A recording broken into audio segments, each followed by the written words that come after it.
Pesach's Kiddushin Daf Ayin Tes. We begin with a Mishnah which begins at the bottom of Daf Ayin Ches. We'll have one additional Mishnah near the end of the Daf.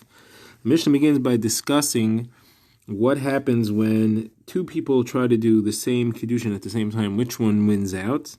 And the Gemara will get into the concept of the contrast and the conflict between Chazaka Meikar and Chazaka Hashda, and what do we do when those things are in conflict.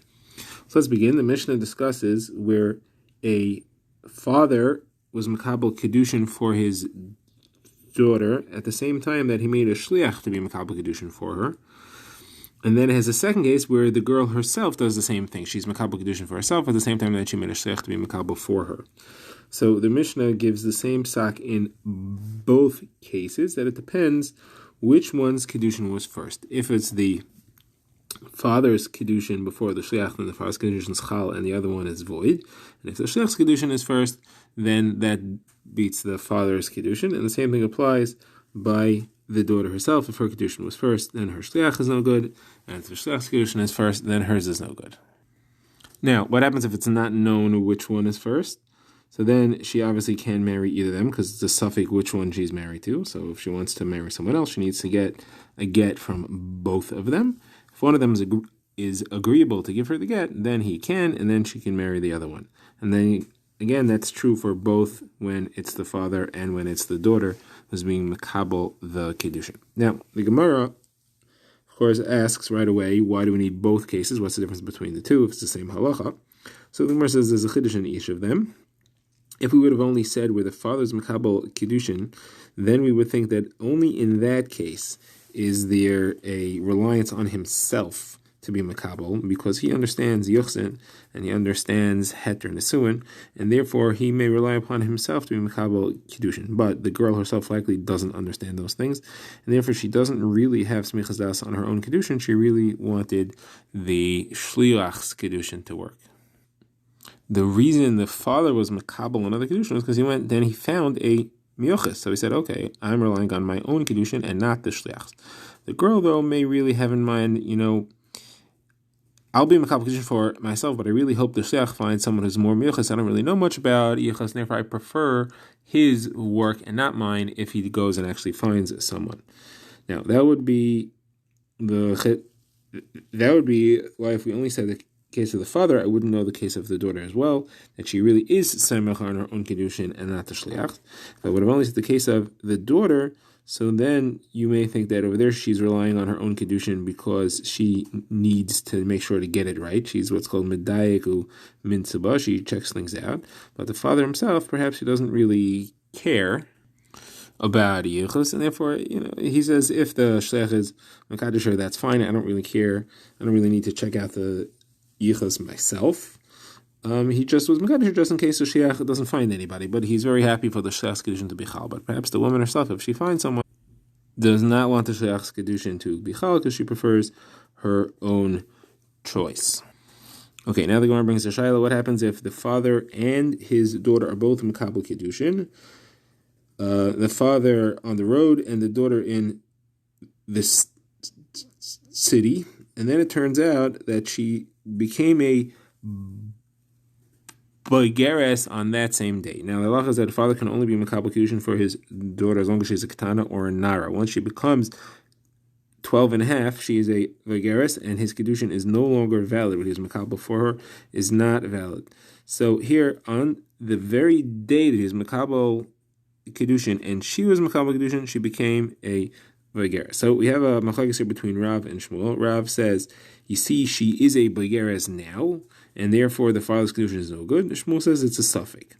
So Gemara wants to know, what are we referring to? Is it within the time? Is it before? If it's before she becomes a boigeres, and how can anybody say that it's not chal? And if it's after, why is there a suffix? The Gemara says it's happens that this is the day she became the boigeres, which happens 6 months after she becomes a nara, which is dependent on physical simanim.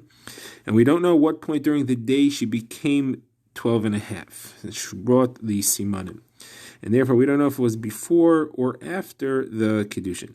The Gemara assumes that the father's Kiddushin was in the morning, her own Kiddushin was at night. which means the father's Kiddushin was first. So if she was not a Bogeres yet, the father's Kiddushin works, and therefore hers is blocked. The question only is, did she become a Bogeres before or after the father's Kiddushin? So Rav says, you see she's a Bogeres now, Hashta Lifanenu, now in front of us she is a Bogeres, and therefore we assume that she became the Bogeres as early as possible. And we go backwards in time as far as we can, and therefore we assume she was a Bogeres already at the time of the father's Kiddushin, therefore the father's Kiddushin is void. Shmuel, though, says it's a suffix. We don't know which one it is, and therefore you have to be cheshish for both of them. Now, the Gemara has a number of chashis on Shmuel about similar cases where you have what's called the chazaka de meikar and chazaka de hashtach. The situation in all these is, you know that certain status it used to exist, and you know that it doesn't exist anymore.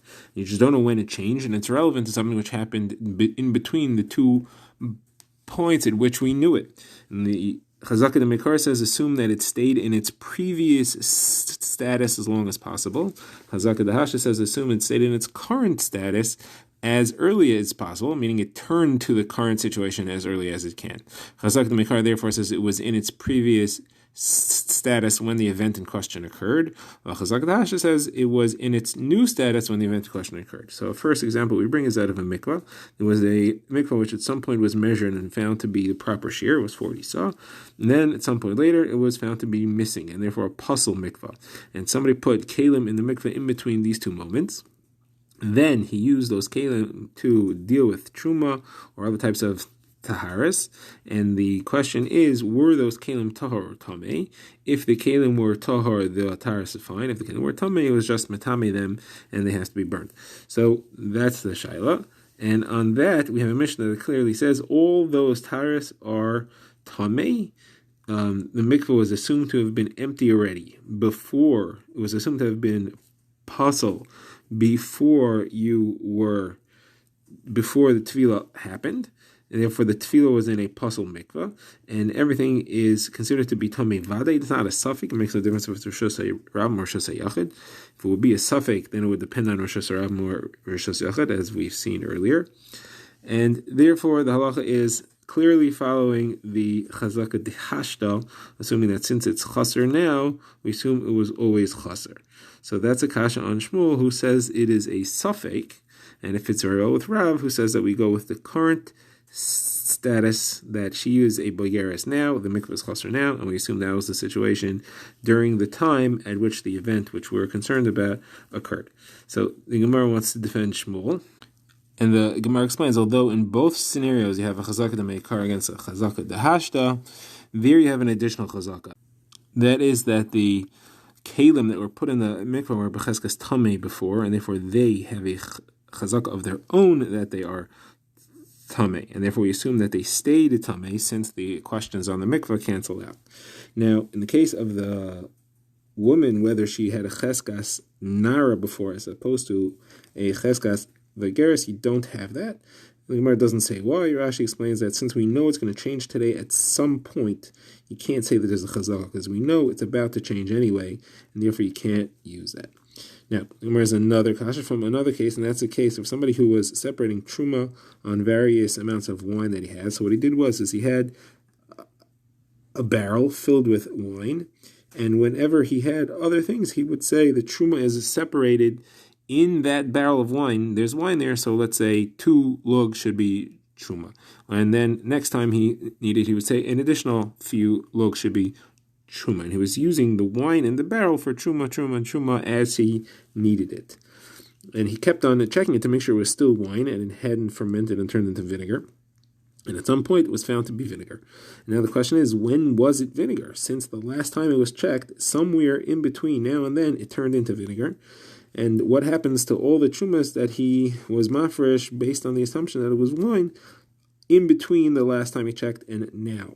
So the halacha over there is that you have assumption for 3 days. You assume that it was okay for 3 days. Now, the machlekes ameroim in that sugya, which is not brought here, what do you mean 3 days? You assume the first 3 days it was wine, the first 3 days after the last time you checked it was wine, and from then on, you have to assume it's vinegar, or do we say the opposite? Do you assume that the 3 days preceding the time you found it to be vinegar, it was vinegar, and every time before that, it was assumed to be wine? That's a machlekes amiraim, but the Brisa says 3 days. Either way, it's kash on Shmuel, because Shmuel just says it's a suffix straight up. He doesn't say there's any assumption of 3 days. He says the entire time is a suffix. So why is that different than this case, where you have a 3-day extension, where you assume you know what the halacha was? So the Gemara says it's also a kasha on the case of the mikvah. You have a contradiction between the Mishnah of the mikvah and this brisa.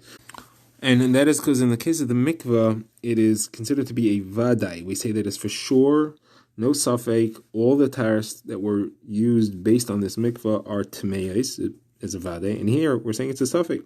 We're not sure, we're going to assume 3 days. So what's the difference between those two? So on that, the Gemara says it's not a kasha. There's actually 2 opinions in the case of the mikvah, and this is the second opinion. We quoted one opinion before, which was the Tanakama. Second opinion is Rabbi Shimon, who says it's actually a suffix. And it depends if it's a Rishus Harabim or Rishus Hayachid. It's a suffix tumah. The halacha is suffix tumah, and Rishus Harabim is always tar. Suffix tumah Rishus Hayachid is always tameh, and that's what the halacha is here as well. Now, what are we going to do, though, with the kasha on Shmuel? So the Gemara answers that, again, the same answer as before. You have chazaka de mekar against chazaka de hashta. Here, however, you have chazaka on the tevel itself. The things that you're trying to separate shuma on are becheskas tevel, and therefore that is machriya, that tilts the balance between the chazaka de mekar and chazaka de hashta, and that's why you can assume during that time that it remains tevel, except for the period of 3 days, which the Gemara doesn't explain, but which we can assume that the vinegarization extended that long, or it didn't start for that time, depending which Amira you hold like. However, again, the same answer as before, you have an additional chazaka that comes to bear, as opposed to the case of the vigeris, where there is no additional chazaka, because we know that it's about to change. Okay, now the Gemara wants to try a few attempts to show that the Machlekes Rav and Shmuel is actually a Machlekes Tanoim. And what is the essence of the Machlekes Rav and Shmuel? According to Rav, we look at the woman now and we say she's a boigeris now, so that's what we assume she was at the time that the Kiddushin happened. The time that the questionable event occurred, we assume whatever is the status now is what was before. And Shmuel says not necessarily, it's still a suffix. So the Gemara wants to show that's a machlekes. The Gemara discusses the case where somebody writes over all his property to someone else. Then he claims, I was sick at the time and I thought I was about to die, that's why I gave it to him. But now I recovered, or now I changed my mind, and therefore I want that gift to be voided. So the halacha over there is that if he was really sick at the time, then we assume, since he didn't leave anything for himself, he must have thought he was about to die, because no one gives away all their property, leaving nothing for themselves if they're planning on being around. And therefore, we assume that it's correct that he only meant to give it over if he was going to die. Now that he's not going to die, it's a gift based on a mistake, and he gets his property back. If, however, he was healthy at the time, then it is not dependent on anything, and the property stays with the person that he gave it to. He has no excuse to claim that he did not really mean to give it over. The question becomes, what happens if we don't know what he was? There's an argument. He says, I was sick at the time, and the person who received the gift says, no, you were healthy at the time. And now what do we do? So the halacha over there is some machlekes between Rabbi Yaakov and Rabbi Nosson. Rabbi Yaakov says he wins, and it's not hamitzi mechaver el v'raya. If he's holding the property for sure, he wins. And even if the person who received it is holding it, he wins also, because he could take it away from them. We assume that he's right. Rabbi Nosson says we look at what state he is now, and we assume that's what it was at the time that he gave the gift. If he's healthy now, we assume that he was healthy at the time. And if he wants to claim, no, I was ill, he has to prove it. On the other hand, if he's ill now and they want to claim, no, he was healthy and the gift is valid, they have to prove that. So clearly Rabbi Nosson is saying we go with whatever the state is now. And Rabbi Yaakov is saying, no, we don't do that. We follow the regular rules. We assume that it's a suffix, and we go with the standard rules of deciding a suffix. So this lines up with the machlekes Rav and Shmuel. So take, for example, Rav Yaakov. He says that it's a suffix, that doesn't fit with Rav, because Rav says you follow what the state is now. That's what Rabbi Nosson says. So the Gemara says, no, Rav could really fit with Rav Yaakov, because over here you have a cheskes mammon. The money is in someone's property, and that's the reason that Rav Yaakov says, I don't care about, it's not that I don't care about what the state is now. The chazaka, that the person who owns it has a cheskes mammon, is stronger than the state that it's in now, and therefore that's what we go with. And Rav says, I could agree with that. Now, Shmuel, we would have said, seems to fit with Rav Yaakov, because Shmuel doesn't care about the fact that he is sick or healthy now, which is what Rav Yaakov said. He didn't care about what the state is now, and it would not fit with Rav Nosson, who said you follow what he is now, sick or healthy. So the Gemara says, no, Shmuel says, I could agree with that. I could agree that here you follow with what it is now, because this is not just a state of now. Most of the people in the world are healthy. If you want to prove that you were sick, you have to, the burden of proof is on you. It's not like the case of where she was a Bagaris or she was not a Bagaris. There's no general worldwide assumption here, and therefore it's not something that we're willing to go with. Now, however, in the case of the woman, there's no standard chazak as to what she is. She's going to change from a nara to a Bagaris at some point today. Everybody's going to do that. We just don't know at what moment it happened. She's not going against any general worldwide trend. Now, the Gemara has another attempt to say that it's machlekes tanaim, and that's a brisa which seems to say, if two brises which seem to say our exact case, their father was Mekabel Kiddushin, the daughter was Mekabel Kiddushin, and one's in the city, one's on the road. And the question is, was she a Bagaris before the father's Kiddushin or not? So one brisa says we are chayshish for the Kiddushin of both of them, which sounds like Shmuel. And one says we say no, she's a Bagaris now, therefore we assume she was a Bagaris at the time of the father's Kiddushin, and it's no good. And that sounds like Rav. So the Gemara says no, it's not an argument between these brises at all. One is talking about where she explicitly contradicts the father. She says, no, I was a Bagaris, I'm telling you, and we'll go with that. And the other one is where she's not saying that. She's not arguing with him, and therefore we have no reason to argue with him ourselves. We assume his Kiddushin is Chal. So neither of them are saying like Rav, both of them are saying like Shmuel that there would be a suffix unless she specifically claims that there is one. Now, the Gemara says, hold on a second, if you could fit the two brises with each other, maybe we could fit the two Amarim with each other. One is talking about where she argues with him, one is talking about where she's not arguing. How do we know that Rav and Shmuel are even arguing with each other? Now, says the Gemara, no, it's impossible to say that they agree because of an incident that happened. Such a case occurred, and Rav Yosef, the son of Rav Menashia of Dvil, paskin the halacha l'maisa like Rav, that as he said, we could assume that she was a Bagaris and the father's Kiddushin is invalid. And Shmuel was upset about it, and he said, I don't understand, all the Talmidim are very humble with their own wisdom, and they don't want to be a mater neshes ish. And this rabbi is willing to, just on his own wisdom, be mater neshes ish and cancel the father's Kiddushin. So Shmuel was saying it's improper to assume that the halacha is that the father's Kiddushin is no good, and she was a Bagaris at the time, meaning it's improper to follow chazaka dehashta. Now, if they're not arguing, and Rav only said it in a case where she claims it, where she contradicts the father, then why don't we just say that this case, why was Shmuel upset? Let's say this was a case like Rav, this was a case where she is contradicting, and Shmuel agrees there also that she can go with her halacha. And therefore, obviously, that is not what was happening over here. Shmuel argues, and they are both talking about whether she contradicts or not is irrelevant. And Shmuel is arguing on both cases and saying you can't paskin the suffix. It's a suffix either way. Now, what is the halacha l'maisa? So the Gemara quotes Mar Zutra said to Rav Ashi, Meimar, the halacha is like Shmuel. Rav Ashi said the halacha is like Rav, and the Gemara paskins that the halacha is like Rav. Okay, well now we get the next Mishnah, which discusses when someone has a wife and children, and we're not sure what the status of this woman and children are. The two questions to be resolved. First of all, is the mother a miyuchas or a puzzle? Second of all, are the children her children? If they are, then it's enough to know what her halacha is. If we're not sure that they're hers, then we have a question about them as well.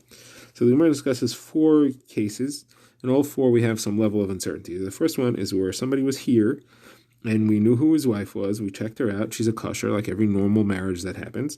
Then he leaves for a long time, travels to Medinas Yams, comes back with a woman, who I guess we don't recognize, and children. So he says, this is my wife that he had before, and these are her children. So we don't have to check out the wife again because we did already. And if the children are behaving like her children, meaning they are following her, then we assume that they are her children, and therefore the yichus is fine. No checking has to happen. If, however, he comes back without the woman, just with the kids, and he says, these are from my wife, we know from before, then he does have to bring a raya that the children are from that wife, because we don't see that. We can't see that the children are connected to the wife. However, the woman herself, you don't have to bring a proof to, because we knew her from before.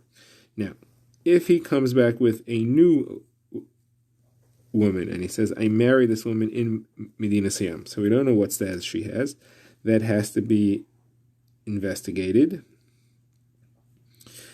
If the children are behaving as her kids, we could assume that they are her kids, and once we investigate her halacha, we don't have to investigate the kids' halacha. If he comes back without his wife and with kids, and he says, these are the children of a woman that I married in Medina Siyam, and she died in Medina Siyam. Now we don't know anything. We don't know the status of the woman, and we don't know if the kids are hers. So we have to investigate both of them. We have to investigate the status of the woman, and we have to investigate whether the kids are hers or not.